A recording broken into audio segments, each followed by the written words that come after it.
Bonjour à tous, alors aujourd'hui je vais vous expliquer comment fonctionne la TCC et comment les schémas ont un impact sur le cercle vicieux de la TCC. Pour ça je vais reproduire là en vidéo l'exercice que je fais souvent en cabinet, en tout cas la façon dont je présente les TCC aux personnes que j'accompagne. Alors souvent, en général, je dis à la personne que j'accompagne, voilà, imaginez que vous sortiez du cabinet et qu'en sortant du cabinet, vous voyez un chien.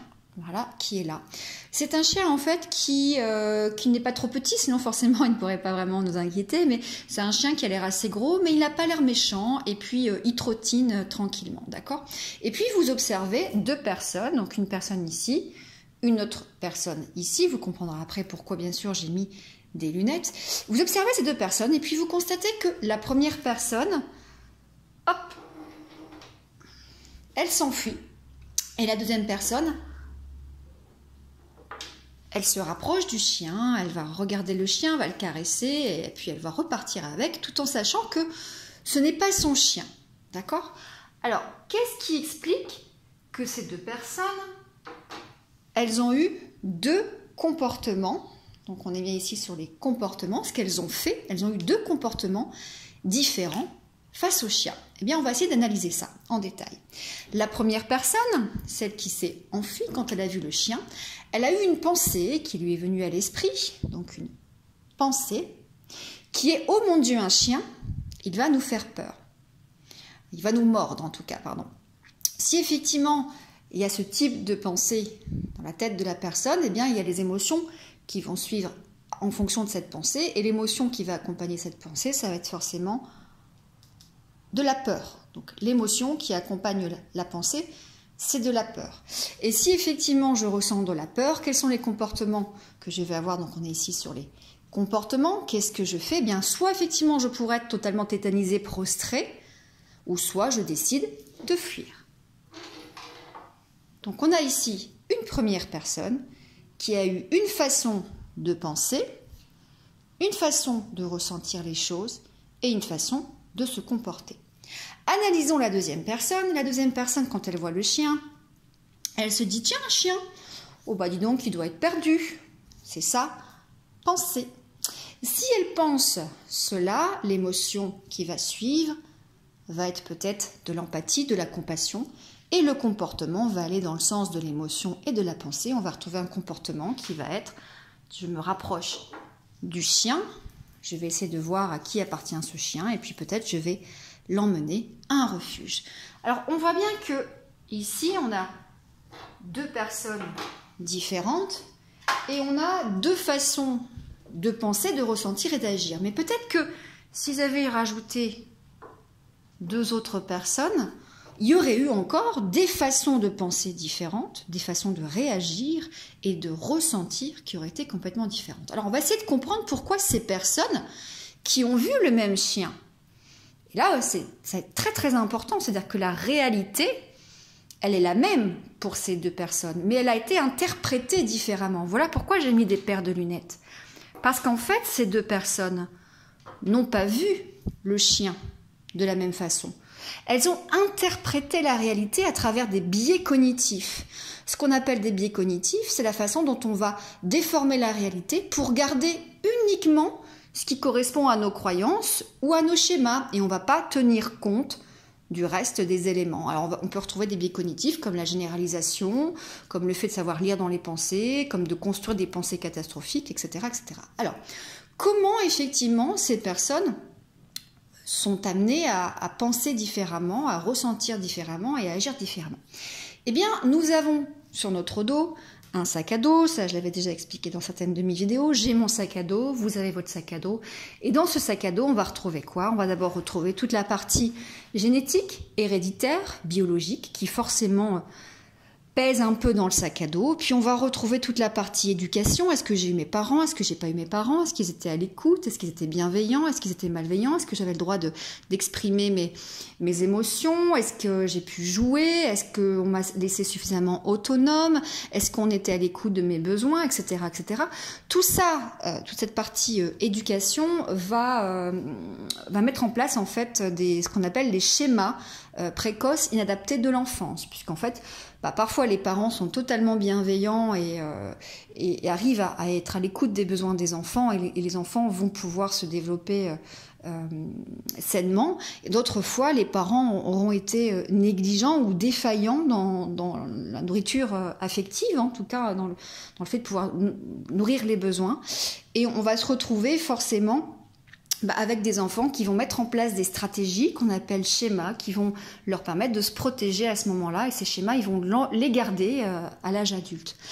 Et puis donc, il va y avoir toute la partie vécue. Donc, je vous ai parlé de la partie génétique, je vous ai parlé de la partie biologique, je vous ai parlé de la partie éducation et des schémas. Et puis, il va y avoir tout le vécu, le vécu pendant l'enfance, pendant l'adolescence, mais y compris pendant l'âge adulte. Ce vécu qui va façonner notre vision et notre déformation de la réalité. Alors tout ça, tout ce que je viens de vous présenter là, on va le retrouver dans notre sac à dos et on porte ce sac à dos. Et ce sac à dos fait que l'on va déformer la réalité. Voilà pourquoi j'ai mis des paires de lunettes, c'est-à-dire qu'on ne va pas voir la vraie réalité de la même façon que notre voisin qui lui n'a pas le même sac à dos. Pourquoi ? Parce que dans notre sac à dos il y a donc ces fameux schémas, mais il y a aussi des croyances conditionnelles, des croyances inconditionnelles, des principes de vie. Alors un exemple de croyance conditionnelle, c'est par exemple je suis nul, je n'ai pas de valeur, ça c'est une croyance inconditionnelle, excusez-moi. Et puis un exemple de croyance conditionnel, ça va être si je m'affirme auprès des autres, je vais être rejeté ou je vais être trahi ou je vais être critiqué. Donc vous voyez, il y a la croyance inconditionnelle qui va derrière amener une croyance conditionnelle. Et ces croyances vont amener aussi des règles de vie, des principes de vie. Une des règles, ça va être potentiellement, dans mes règles à moi, par rapport à ces croyances, je dois éviter toutes les situations sociales ou je dois fuir toutes les situations sociales. Donc ce sac à dos, vraiment, va nous faire déformer la réalité et nos schémas et notre sac à dos va faire en sorte que nous allons avoir alors des pensées, des émotions et des comportements qui nous sont propres. On voit ici, je vous l'ai mis sur la photo, les schémas, donc qui se traduisent par des croyances inconditionnelles, conditionnelles, des règles de vie. Alors les schémas sont inconscients, ils sont plutôt inconscients, mais par contre on sait derrière que les pensées automatiques, elles sont préconscientes, donc on peut accéder à ces pensées. On va donc en fait en thérapie accéder à ces pensées automatiques pour aller essayer de comprendre quels sont les schémas qui sont cachés derrière, les schémas cognitifs, mais aussi les schémas précoces, et quelles sont les croyances, qu'elles soient inconditionnelles, conditionnelles, et les règles de vie. Alors, ces schémas, ils vont faire en sorte que par rapport à une situation, donc ici un déclencheur qui est le chien, eh bien je vais avoir une façon de penser, une façon forcément de ressentir les choses à travers les émotions, et un comportement. Et c'est ce qu'on appelle ici le cercle vicieux, parce que quand on est enfermé dans un schéma, on aura peut-être effectivement souvent les mêmes façons de penser. Alors on peut avoir souvent les mêmes déclencheurs, ça peut être un déclencheur comme une personne d'autorité, ça peut être une situation, dans le cas par exemple de la phobie. Donc on aura des déclencheurs qui vont souvent être les mêmes, on aura des pensées qui vont souvent être les mêmes, on aura des émotions qui vont souvent être les mêmes et des comportements qui sont souvent les mêmes aussi. Donc la première phase en TCC, en thérapie, c'est qu'on va apprendre à s'auto-observer pour mieux se comprendre et savoir finalement par rapport à la réalité, comment moi j'interprète la réalité, comment je la déforme, parce que je vais faire de l'élagage d'informations, je vais garder uniquement les informations qui collent à mes schémas, à travers mes biais cognitifs. Et puis je vais derrière forcément comprendre quelles sont mes pensées, quelles sont mes émotions, quels sont mes comportements. Alors en TCC, on intervient à 3 niveaux. Alors d'abord on va effectivement essayer d'identifier les croyances et les schémas, donc ça va se faire forcément main dans la main avec le thérapeute. Et puis on va travailler sur les pensées, sur les émotions, sur les comportements. Sur les pensées, on va apprendre d'abord à être à l'écoute de ces pensées, de les repérer, de les comprendre, et puis on va essayer de voir si ces pensées, elles sont pas une déformation liée à nos schémas, donc si on n'est pas en train avec cette paire de lunettes de déformer la réalité à travers des biais cognitifs. Donc on va aller restructurer ces pensées, en gros on va les challenger, ces pensées. Est-ce qu'elles sont vraies ou est-ce que ce sont juste des pensées? Quelles preuves, quel argument je peux avoir pour cette pensée ou contre cette pensée. On appelle ça le questionnement socratique. Donc tout un tas de questions qui vont permettre de remettre en question les pensées pour quelque part derrière aussi finalement aller bouger un petit peu la croyance qui est cachée d'ailleurs, ou les croyances qui sont cachées derrière ces pensées, et pouvoir trouver de nouvelles pensées qui soient plus constructives, plus positives et qui vont nous amener à avoir derrière des émotions et des comportements plus appropriés. Donc un premier travail, ça va être de restructurer les pensées. Deuxième travail, on va mettre à distance ces pensées avec la pleine conscience. C'est-à-dire qu'au final, ce sont juste des pensées, pensées qui passent comme un nuage dans le ciel.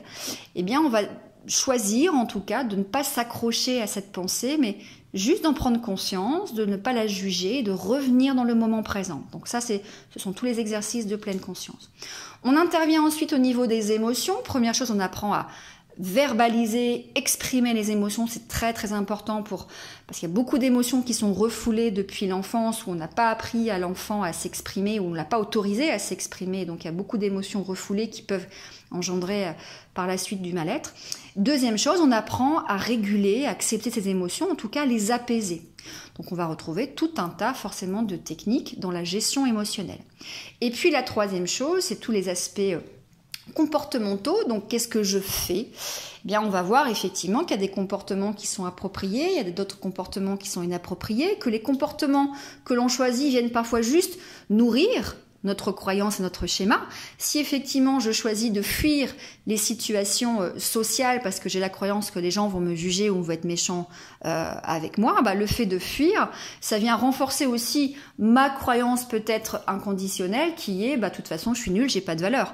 Puisque je n'affronte pas la situation, donc je n'ai pas la possibilité de développer mes ressources personnelle et de confronter mes peurs, et donc je viens entretenir la croyance que dans tous les cas, je suis pas capable ou je suis pas à la hauteur. Donc croyance inconditionnelle, je ne vaux rien, je suis pas à la hauteur. Croyance conditionnelle, comme je suis pas à la hauteur, de toute façon, si je m'affirme ou si je prends la parole, je vais être rejetée ou je vais être critiquée.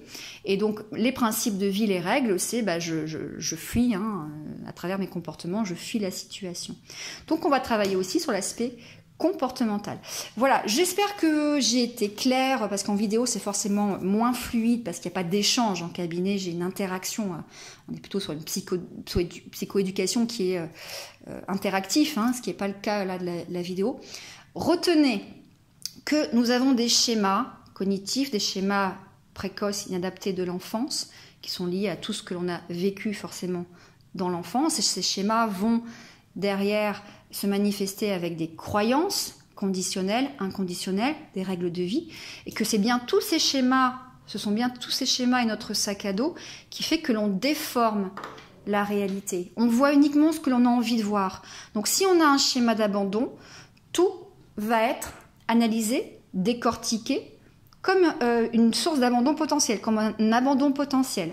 Donc j'ai un conjoint, par exemple, qui rentre un peu fatigué ou qui est malade parce qu'il est un peu en déprime. Plutôt que d'avoir une pensée constructive qui est « il est fatigué, il a eu une grosse journée, je vais le laisser se reposer », mon schéma va m'amener à dire « attention, je n'ai pas de valeur, donc je n'ai pas de valeur. S'il ne me regarde pas, ça veut dire qu'il va m'abandonner, qu'il pense à quelqu'un d'autre, qu'il a forcément quelqu'un d'autre en tête. Ou alors il va me faire du mal et donc je vais amener derrière peut-être à le harceler avec des questions, ça c'est les comportements, ou à bouder, comportement, ou être agressif, ou à le fuir et à quitter la relation. Dans des cas les plus extrêmes, dans les schémas d'abandon, on peut retrouver ça. Voilà, donc nous interprétons en permanence la réalité. Nous maintenons aussi ces schémas par rapport à forcément nos façons de penser et de nous comporter. Dans les façons de penser, c'est nos croyances qui vont maintenir les schémas, donc il faut travailler sur les croyances. Les comportements, que ce soit les comportements d'évitement ou de compensation, qui viennent aussi maintenir tous ces schémas. Voilà, j'espère que cela aura été utile. À très bientôt et prenez soin de vous.